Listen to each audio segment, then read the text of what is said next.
Recording. I'm Aryeh Schwartz, and welcome to the Winsidr show, where it's all about the W. This episode, we have the world-famous Meredith Minkow.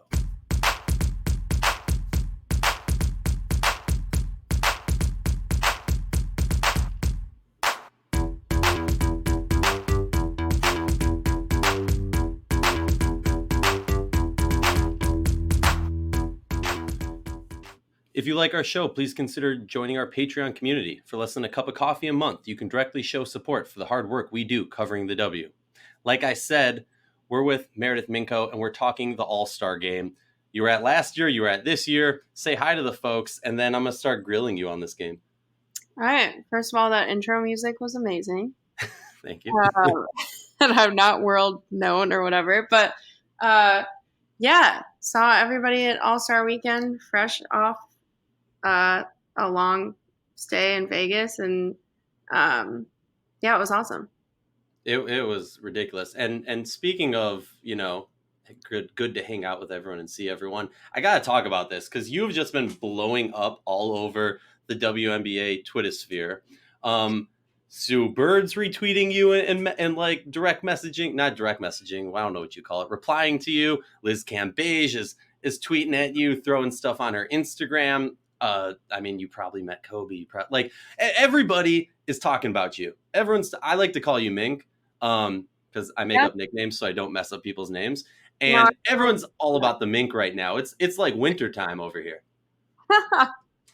No, I don't know. I wouldn't say that everyone's talking about me, but that's why I really like the WNBA community, because everyone has been super nice and welcoming, and like, to be honest, like way too nice. I don't know what I did to deserve that, but I'll take it. Well, for those who maybe are sleeping under a rock, tell us a little bit about how you got into covering the W. I did an internship with the Timberwolves and Lynx in 2015 to 2016. Shout out to Minnesota.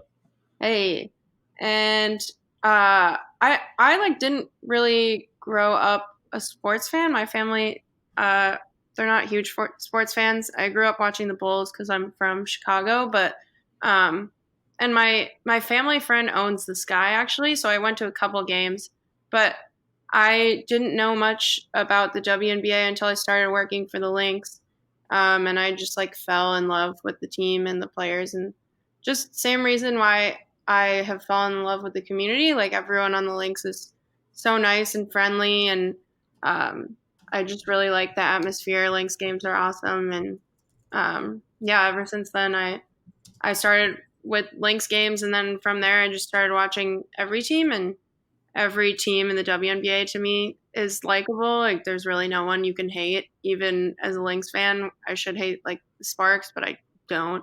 So yeah, I just think it's like an awesome environment being in like NBA world and NBA Twitter. A lot of people can be negative and mean, and not all of them, but WNBA, it's pretty hard to find people that aren't nice and aren't welcoming. And like I said, like, especially this weekend, it was just really crazy how nice everyone was to me, I guess. Well, so talk to me about that. You also cover the NBA. What can you tell the people where you work? Yeah, I work for Bleacher Report. Oh, very cool. And you do cover the NBA also. Yeah, so I am on the social team, so I cover NBA, NFL, MLB, college basketball, college football. I try to push as much WNBA as possible. So yeah, my day job is like covering all sports, but I really only care about NBA and WNBA. Yeah, I mean, it's funny. I think I told you this story, how I, being born and raised in Minnesota, have a lot of friends who are Timberwolves fans, and they have never blinked an eyelash at my whole WNBA coverage stuff until they saw you tweet about me. And then my text messages were flooded with, holy crap, you know her? She's so cool. She's such a good Timberwolves fan, and blah, blah, blah, and this, and this. And I'm like, all right, cool. All right. It's funny because I feel like I'm not a very good Timberwolves fan. Like, after I watch a full Lynx season and I see so much success and not much disappointment, it's kind of hard for me to get back into the Timberwolves season. I like to say, like, as soon as the Wolves season ends, I am not. I try to like not be emotionally invested in it anymore, and I just go all in on Lynx. Like I don't really even tweet about the Timberwolves in the off season just because we have such a good team that's playing. So I try to just focus on the Lynx as much as possible. Well, we in the Twitter world appreciate that. Let's move on to the All-Star game. Yeah. First of all, just initial reactions. I know you were there last year in Minnesota, which that was my first All-Star game. I'm not sure if that was your first All-Star game. Was it? Mm-hmm. Yeah, it was. Very cool. So, I mean, everyone, I don't know if you got the same reaction from people, but last year at the All-Star game, everyone kept talking about how the W and the Lynx really made a step forward. No shade to past All-Star hosts, but there was that kind of consensus. And now we go to Vegas, and the consensus is in that it was, through the roof. I don't know how anyone can top this. It was just mind-blowing. But give me your reactions. I mean, you were all over the place. You were working crazy hours, much harder than any of us. Yeah, I went to both, and I would say that just because like I'm very comfortable in Minnesota because I lived there and worked for the organization, and whenever I go, they're very kind to me, and I get to see old friends, and like that was cool. But in terms of like events, there really wasn't much going on besides the game, and then obviously they had the 3-point at halftime. Um, and like, I mean, I still think that they need to improve. Like, there should be an event on Saturday night, just because it just kind of feels like everything's over Saturday during the day and people want to leave. But like, I think this year in Vegas, since it was in Vegas, people stayed. But yeah, I thought I was impressed and had fun last year. I had fun at that party you guys threw too, and but I just thought that this year, obviously, it's Vegas. Like, there's so much more to do, and that partnership with like MGM Mandalay Bay and the Aces like really helped things as well. And yeah, I was like, I mean, I was working all weekend, so I like kind of was able to go to every event and like be up close and personal with it, and everything was ran really well for the most part. It was I mean, I was talking to Brittany Griner in DC last night, and she was just like, we felt like all-stars. And that's been kind of the consensus from the players. I mean, you land in the airport, and one of the first things you see is a giant neon sign of like all the different ads or whatever, and there's an all-star ad. When you're walking up and down the strip, the Aryeh, or however you pronounce it, has giant like everywhere you looked in Vegas while you were there, you saw all-star signage. And that just, I mean, it was cool for me as a fan. I can't imagine for these players who are the greatest athletes in their sport and don't get that attention or that respect constantly. It must have, I mean, that must have felt amazing for them. And from hearing from them, it did. Exactly. I think that's something that like people in the NBA world take for granted. Like, that should be a no-brainer that whatever city a WNBA team is playing, that there should be signs everywhere. But like in reality, that's not how it is. And just to see all the all-star stuff, and like I walked into the hotel and there was like a life-size Liz Cambage poster, and I like texted it to my family and I was like, look, this is like who I'm covering all weekend, and they thought it was so cool. And like just all the signage, even like I went to an Aces game last year, and just all the marketing for them there. Like Vegas does a really, really good job marketing. As soon as you get in the airport, even when it's not all-star, there's Aces merch and Aces stuff. And I noticed, I don't know if they did it just for all-star weekend or they do it in general, but the blackjack tables, I didn't gamble, but I watched my friends lose a lot of money, and all of them had like an Aces logo on it, which I thought was really cool. That's super cool. I stuck my money in the slots, and How'd it go for started. you? Oh God. Let me just say, I know I'm like, you're never going to beat the house, but like I have pretty good slot luck, and I put in $30 and left with a penny. Damn. I know. I think that's not that bad. I saw a lot of people lose a lot more money. So Yeah, I had to cut myself off because I was like, no, this is where it ends. I'm But let's talk about yeah. what? Yeah. I said I'm way too cheap to do that. Oh yeah, I mean that's where my mindset was. I was like, I should put $100 because then I really won't lose. You know what I mean? Because the odds. And then I was like, yeah, no, I'm doing 20 or 30. Um, but that's and honestly, here's the thing: all of it was Saturday night.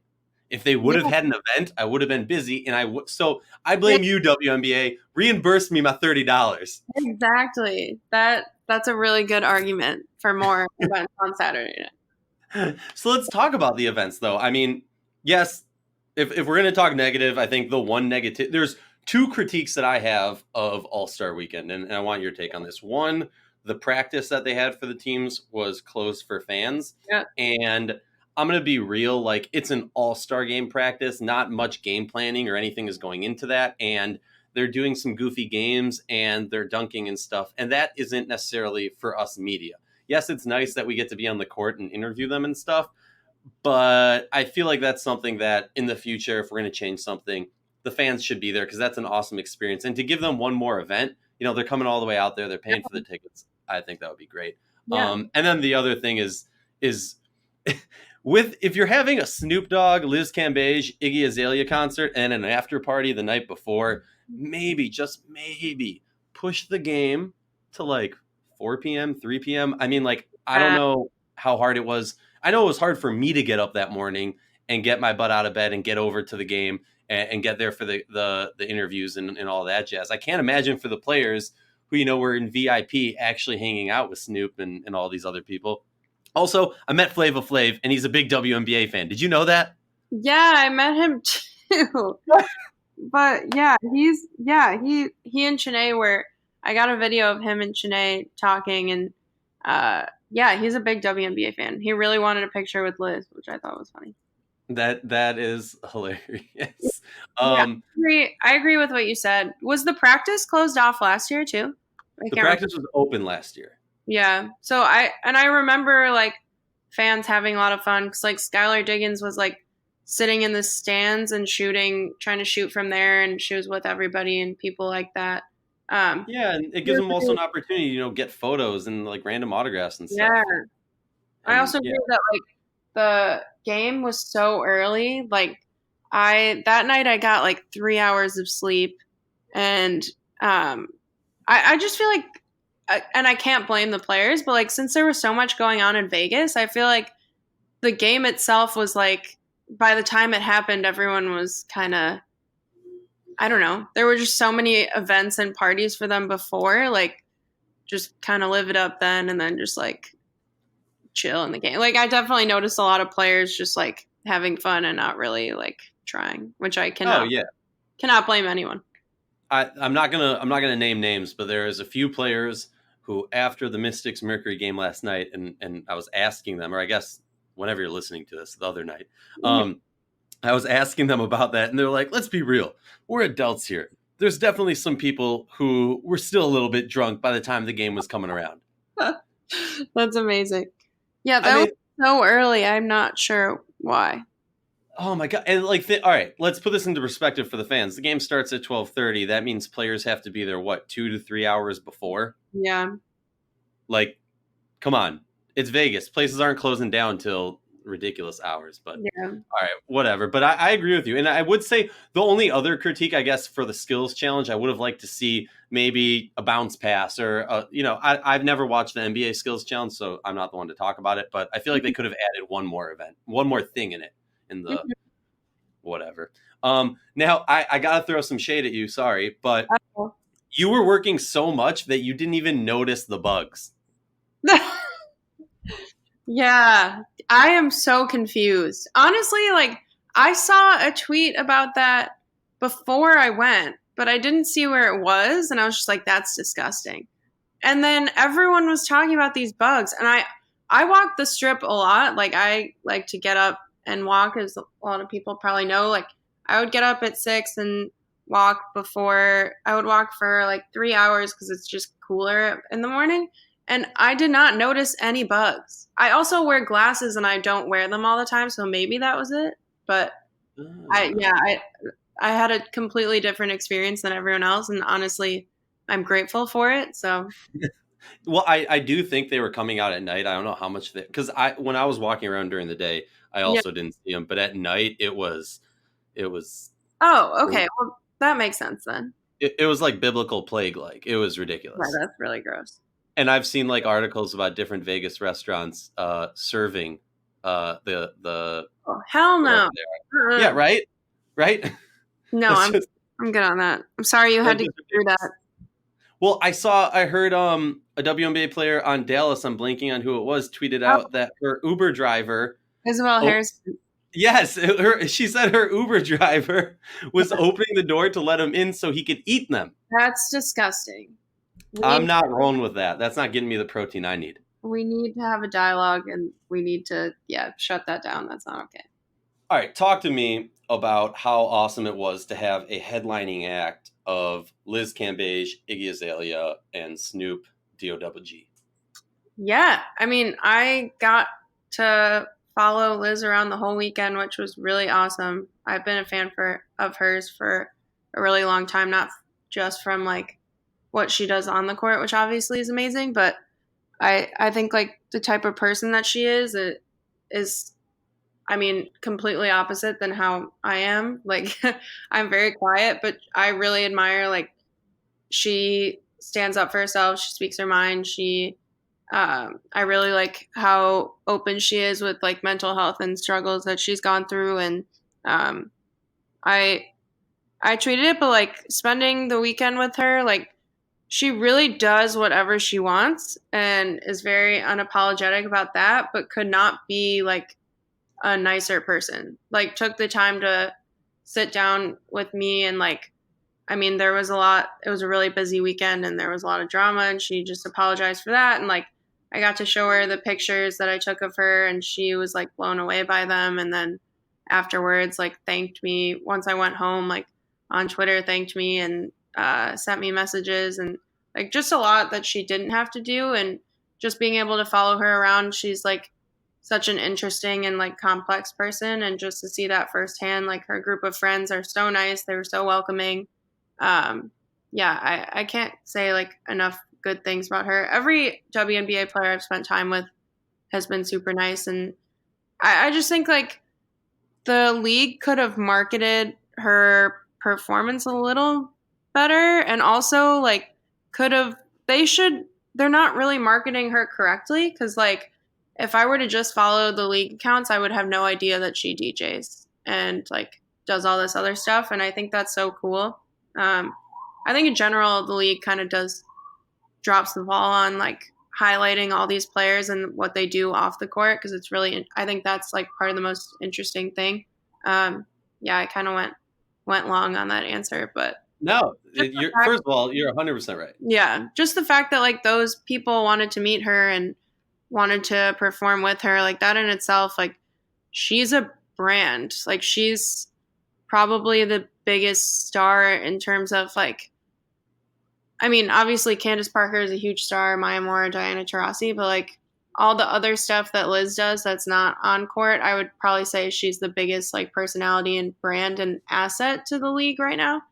And I just don't think that they're like taking advantage of that, which kind of makes me sad.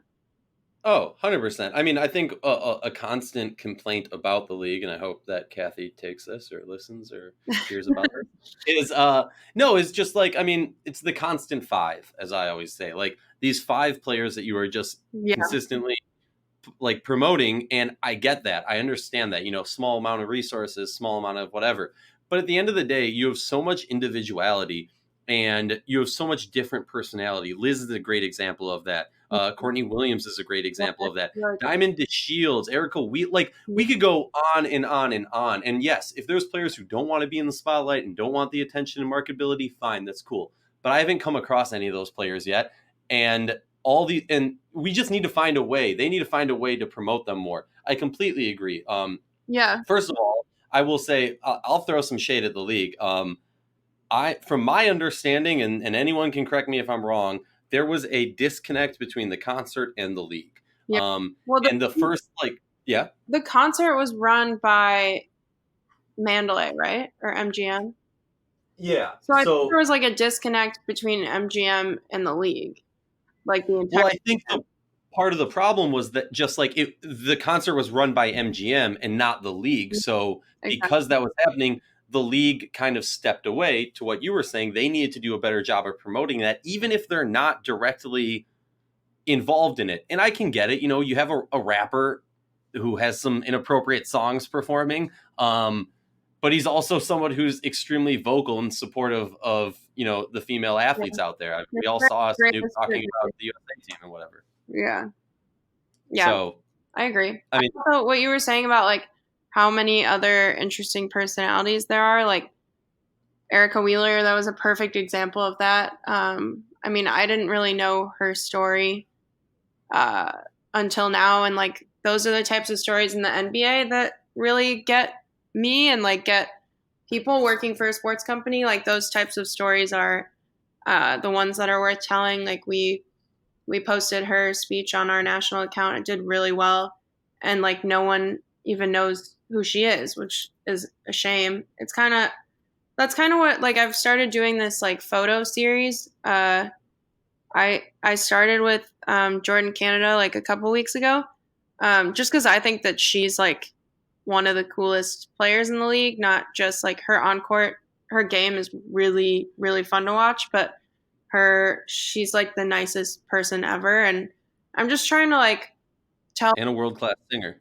Exactly. Yeah, I found that out too. I wish I would have like recorded something, but I'm going back for a playoff game, so maybe I can do that. But I just think that there's so many women in the league that have really interesting stories and aren't the 5 that you're talking about, and like people don't know what people don't like what they don't know. So unless someone like Erika Wheeler has like that moment where she is able to shine and get that press, like if the league's not doing it, it's not going to happen. And that's why I've started doing this like photo series thing. I have a couple other planned. Like I'm doing one with Lexi Brown in Minnesota because I think she's like basically a star. Awesome.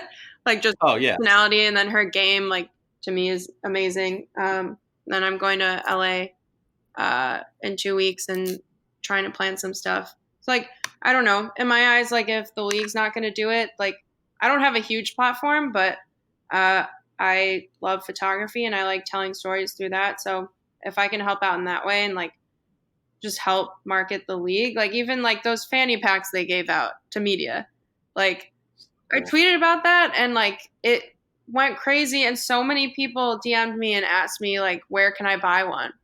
And I was like, shit, like I don't know. Am I allowed to swear on this? I don't know.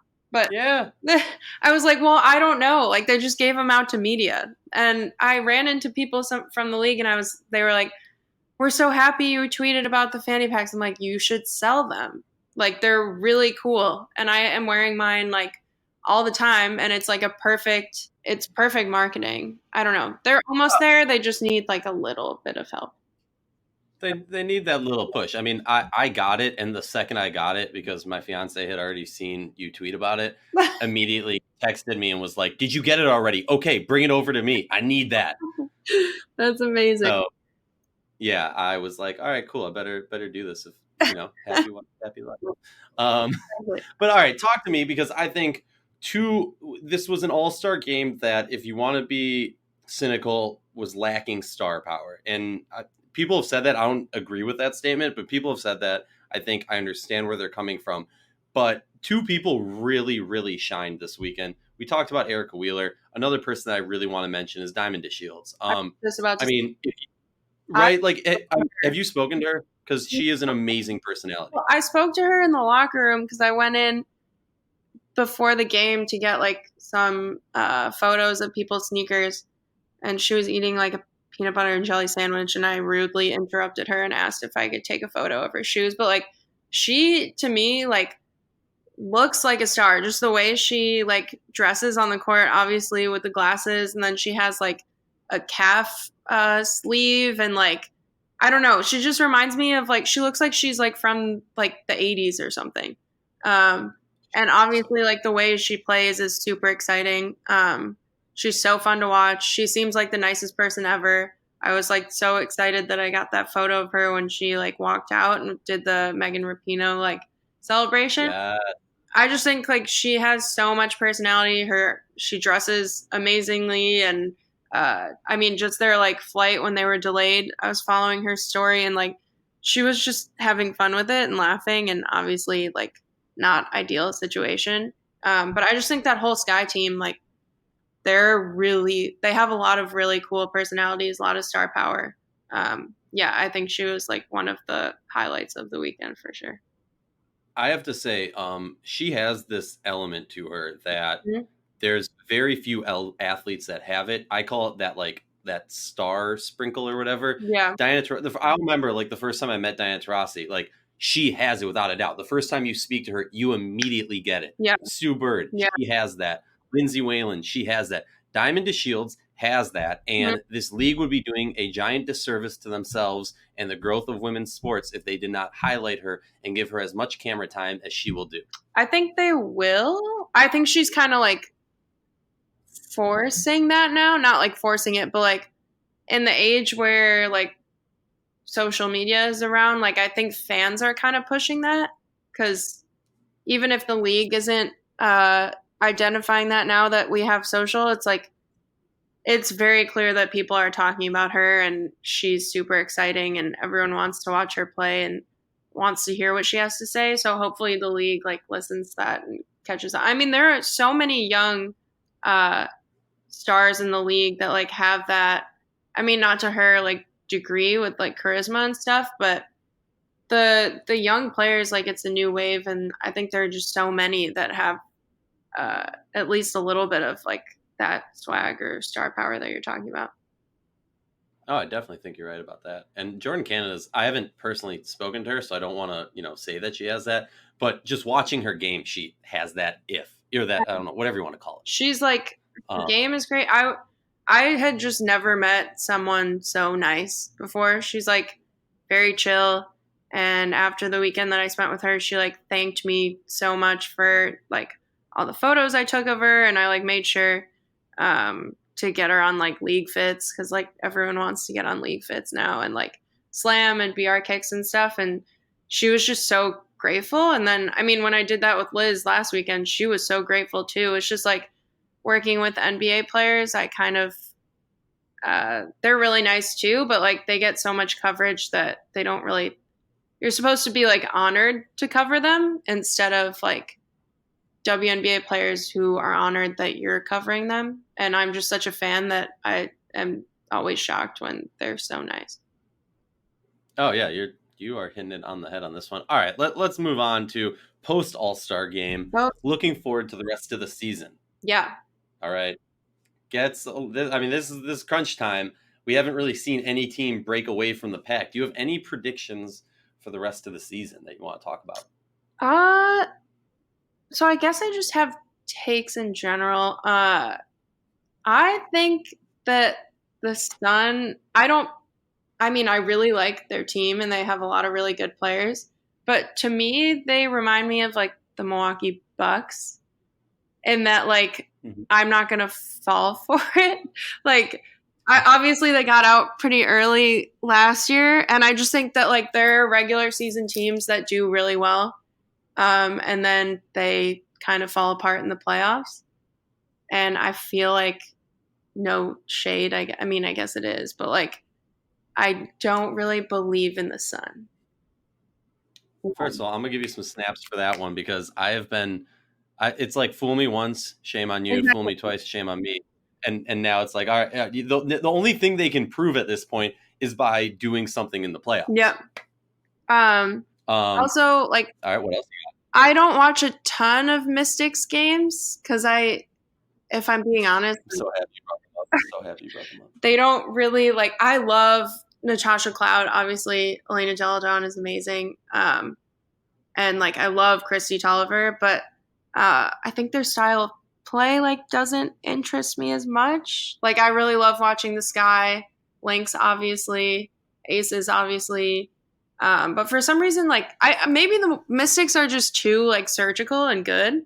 But to their like when I watch their games, it seems kind of predictable to me. But I could see them in the finals easily. The Aces, like I feel like they haven't reached their potential yet. and I could see them getting out pretty early just because like their bench players are so good. But like I don't know, Jerica Hamby needs more minutes. And I don't know if Everything you're saying, I freaking love. what? Everything you're saying, I am just 100% on board with. So keep You going. agree with everything? Yeah, I just don't know that they've like figured out the best way to put their team together yet. So it might take like one more year. When I went to that Storm game, I watch a lot of Storm games, and they've just like they have so many good players. Like obviously they have Sue, Brianna Stewart, and Jewel Lloyd was out for a little bit, but like obviously Natasha Howard, Alicia Clark, like Jordan is an awesome floor general. Mercedes. How amazing. Okay, real quick. She is not getting enough attention. I understand she's standing next to a possible MVP candidate and the star-studded roster you just went over. But you're talking about a player who got cut by the team that drafted her, bounced around teams for a little bit, made it onto a roster last year, and now is starting for the defending champions, playing, in my opinion, all-star caliber games. Yeah. Yeah, she does not get enough credit, but when I went to that game, like they just, and then like Sammy Whitcomb is so good. And Zealous, like just watching her, I was sitting right next to the bench and she is like the ultimate hype man and like hyping everybody up and just plays like 120%. I just was so blown away by their team. Like they're really impressive to me. So like, I'm not sure since we have like no idea and there are so many good teams this year, like with the one game playoff series thing, like literally anything could happen. Like I could see the Lynx like making it a couple rounds. It'll be interesting because they usually just get buys all the way. But yeah, we've had a ton of injuries in the Lynx, so we'll see. But one game, the one game playoff series is going to be super interesting this year, especially because like the Sky, I don't know anything. All the teams that will be at the bottom are still really good. You led perfectly to our final question. I'm gonna let you put on the Lynx fandom on your shoulders. Tell me and tell Minnesota why the Lynx are about to win it all. Hell yeah. Well, every time Lexi Brown starts going off, I'd say that the Lynx are gonna win it all. I just think, like, obviously people thought it was a rebuilding year, but Cheryl Reeve does such a good job. I mean, Odyssey Sims, All-Star, still, it's really cool to see, like, mostly the offense run through her. Obviously, she's, like, a powerhouse. Like, Lexi Brown, obviously off the bench, like, has scored, like, 20 points 2 games this year off the bench. Trying to think who else. Oh, Fee, obviously rookie of the year. She needs to take more shots, I think. But we've had so many injuries. But I mean, our defense this year has been awesome. I wouldn't want, if I were any other team, wouldn't want to face us in like a 1-game series. Moan is coming back soon. So like teams are deep, but so are we.